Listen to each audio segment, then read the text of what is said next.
Hi, this is Ellen. Hi, this is Ellen in Syracuse, New York. I wanted to give Harold the floor for as long as he needed it because I felt like I'm in Syracuse, New York, Ellen Prayed-off. Harold just gave a witness on the 70-pound award. I wanted to give him as much time as possible because I thought it was a Prayed-off 101, wasn't it? Eat less, move more. Oh wait, sacrifice, perseverance, bring a shovel. I mean, if anyone wants to know what it's about, I'm going to play that video or Tony's video. I can say anything. But when you hear somebody else, that's what I think is so powerful about witnessing. And you know, it's funny, Tony, Harold, that you kept saying you were chosen. I have thought that so many times about this group. And what I think, because we've lost a few people that to me were very special, very special. Steve, for example, who has my heart in heaven. Jim, Pat. I think we were not only chosen for this group, but we were chosen for the next life. That God has a plan for this group. He said, I have work for you to do. Who knows what that work is? But I'll tell you something right now. If when I get there, we're all together someday and we have a plan, man, that would make me very happy. So I agree with you, Harold. And you know, and yet there's some people out there, and I know you're saying to yourself, well, it might work for him, it might work for Ellen, but my life is so hard. I'm not retired. How can I exercise? I can't go for a walk. My life is so stressful. And it's that negative. And it's funny because I wanted to talk tonight about negative emotions. I want to talk about our positive affirmations that we came up with a group. And I'm going to do that, and I'm going to speed. So everybody hang on to your hats because here we go. Dealing with negative emotions. First of all, we label them. All right, these emotions are bad. Being angry is bad. Being impatient is bad. Being sorrowful is really bad. If you're happy, that's good. If you're joyful, that's good. We put emotions. We put labels on emotions. If you're angry, that is not a good emotion. Well, I think there's things worth being angry about.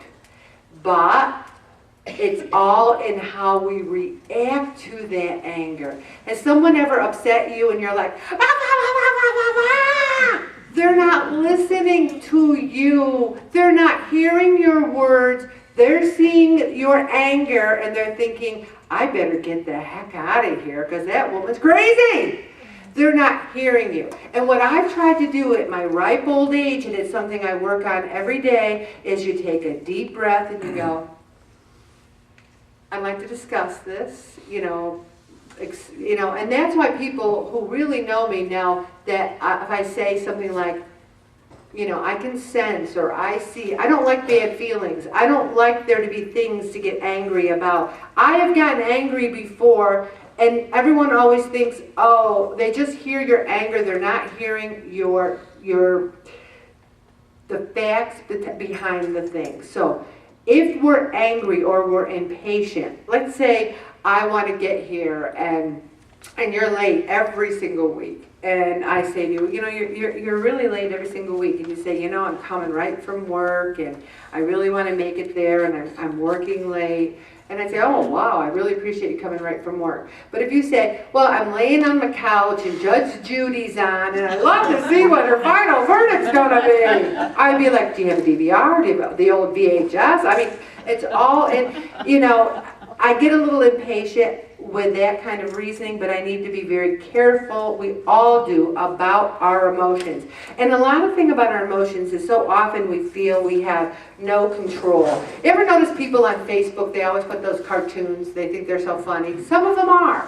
And one of them was about, of 100% of the things that I worry about, 99.999, it just went on and on and on, never happened.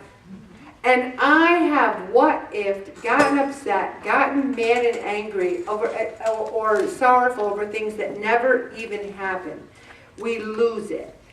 How do you deal with these emotions and not eat over them? Especially people tend to either explode or they internalize. So you have a bad day at work, people are upsetting you, and you don't say, could we talk for a minute? Could we go somewhere? Because I sensed that when you said that, this is how I felt. Instead you say nothing, and you get home and you open the fridge and you're like, they were so mean to me, and I hate them, and I hate myself, and you eat over it. I can't go through every details of these articles, but I'm begging you to read them because it's so important. Disappointment over weight loss. There's people who say to me every week, I think I'm at a plateau, and I'm saying to them, does the pizza and ice cream cone and the hamburger and hot dog, that's not plateau worthy. You know, we convince ourselves of a certain thing and we almost believe it. And then there's also how we handle the whole weight loss thing. Do we have a plan? Sometimes the plan is simple. I'm going to eat less and move more over time. You know, and then other people are like, well, I want to plan out every detail and I want to get my menu ahead of time. But what's bad is when you say, I'm not even going to try because I'm going to fail. I don't want to attempt to do this because I'm not going to be successful at this. Emotions are important because it tells us something. Just like pain tells us to do something, emotions are a call to action. If you're angry with someone, it's always good to analyze it. Am I like having my time of the month, or am I really angry at this person? Or am I like being unfair here? Because guess what? You're not going to believe this, but sometimes we're wrong. Sometimes we're the ones over here going, blah, blah, blah, blah, blah, and we're in the wrong. We need to really step back, and I've really been working about this. And this is important if you have a stressful job. If you have a stressful job, what good is internalizing those feelings? The best thing to do is the same thing with weight loss. Pray about it. And you know, then if you talked about fear. Fear is an emotion, because I lived a lot of my life afraid of what happens. It's logical to, if you smell smoke, that's something to maybe get fearful about. Well, is there a fire somewhere? But if you're thinking about what might happen 4 years ago, 4 years from now, if Social Security is no longer in effect, and how are you going to pay the bills, what good is that going to do you? Why would you eat over that? Also, I want to read this about disappointment as an emotion.